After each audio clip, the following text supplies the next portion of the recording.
reality of this war is that Russia is fighting the entire Western world. That is the reality. Many African countries quietly actually support Russia. And they support Russia out of historical reasons. That at critical moments during the struggle for independence, it is the Russians who came out to support those who are fighting for independence. The Russians who are present in Congo, the Russians who are present during the struggle in South Africa, the Russians who are present in Mozambique, the Russians who are present in Angola, the Russians who are present in Guinea-Bissau, and therefore sentimentally Africans support Russia. But no matter who we support, my own view is that war has no eyes. The net effect is that those who are not responsible for the war end up suffering. And I hope that this war, once it's settled, will send a clear message also to the Western world that their hegemonic approach to world affairs must come to an end, and that the era of unilateralism and manipulation of multilateral institutions must stop, and the approach to world affairs must be collegiate through the UN. If they don't do that, then the Western world will find itself in a very difficult position, and the only thing that will protect them from the rest of the world is that they have nuclear weapons which they can unleash upon the rest of the world. And the writing is on the wall. If you look at the world today, and the dollar has been the dominant currency in the world. And the dollar's dominance came about in the 1960s, 1970s, perhaps a little earlier. But the dollar became the hegemonic currency when they entered into an arrangement with the Saudis, and we then gave the world, or they gave the world, the term petrodollar.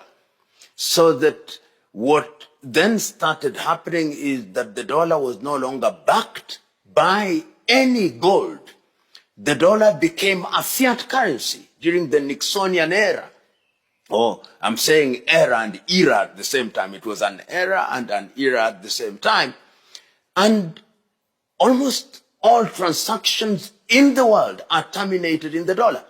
And they have used the dollar as an instrument of political and economic control, and that is coupled with the use of institutions such as the IMF and the World Bank. And you remember, the World Bank and the IMF were created in Bretton Woods in New Hampshire in the United States in 1944 by American economists and British economists at that time, as a way of finding funds and deploying funds for the rebuilding of Europe after the World War II.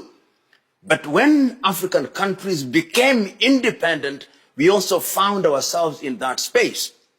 So when you hear people saying we want to de-dollarize, they are actually saying we want total independence.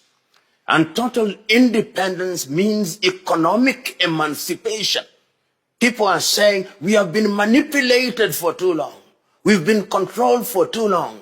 The Americans can print dollars and deploy them anywhere in the world. And it is suggested that nearly 40% of the American dollars is actually circulating outside of the United States of America. So that even when America says that they are the most heavily indebted nation on earth, they are not. In fact, they can just print dollars and pay their debts.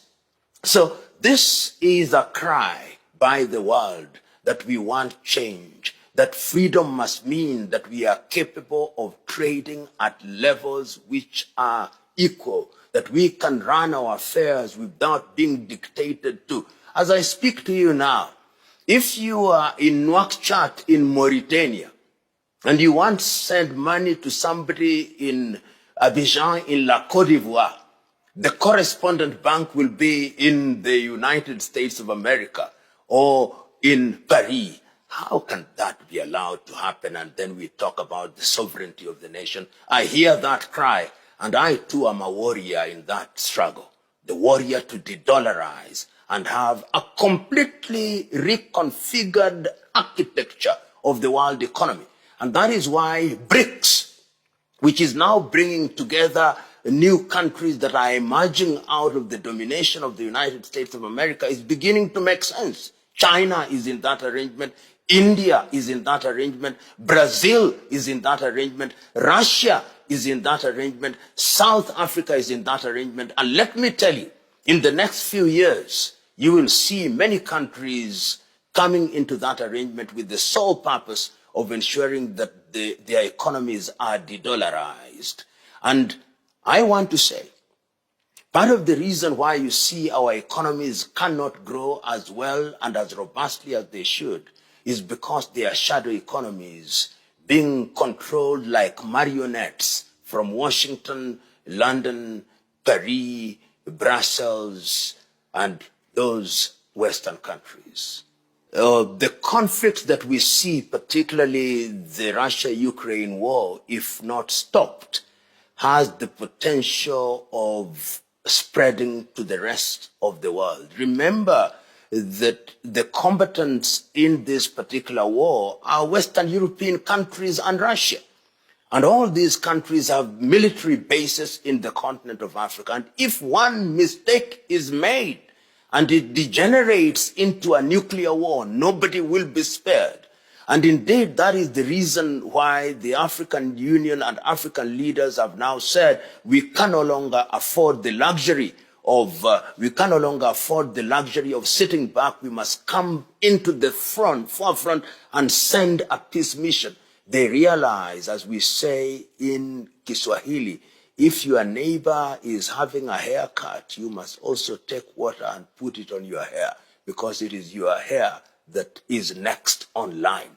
And I hope that the African initiative will succeed, because if it does, it will do a number of things. One, it will, number one, demonstrate that Africa is capable of midwifing peace processes.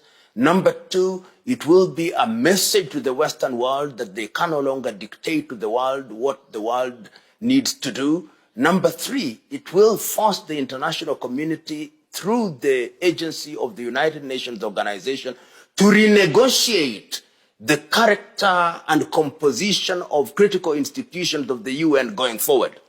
Also, as it is now, the UN is a body that functions at the behest of the Western world, and others are mere participants playing what sometimes in English may be called the gooseberry, as an unwanted third parties in the entire arrangement. That is why you see international institutions such as the ICC, institutions that sometimes are deployed to deal with those whom America or the British or Europe do not like to operate in a particular way. So I look forward to the quick end of this war, then we start a healing period which is defined by rapprochement.